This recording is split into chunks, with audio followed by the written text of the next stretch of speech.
In this video, I'm gonna teach you how to connect Binance to SafePal. It's a very easy process, so make sure to follow along.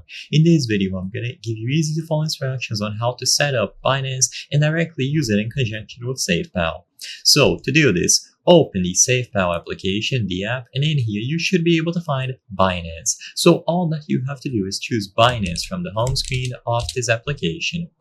Immediately upon selecting this, you will be able to find the option to access your wallets, and inside of the wallets here, you can set them up together. So choose the particular wallet that you will be using. This is going to be a Binance authorized login. If needed, you can add new wallets, and once they are added, you can access them from this window. So now, after entering any sort of security password or verification, a new empty Binance trading account is going to be created based on your SafePal wallet address. You will be able to see the ID over here at the top.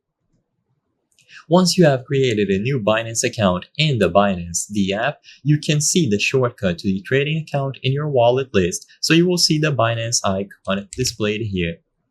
And with this done, you can now use Binance in conjunction with SafePal.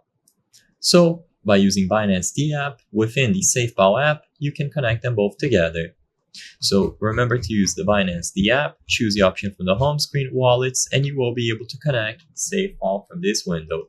The Binance the app account within the SafePal app is a different account from the standard one that you create on the main platform. So they are going to be separate. Keep that in mind.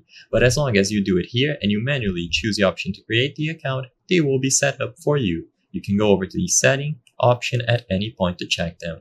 I hope I was able to help you on how to connect Binance to SafePal. If this video helped you, please be sure to leave a like and subscribe for more very easy tips. Thank you for watching.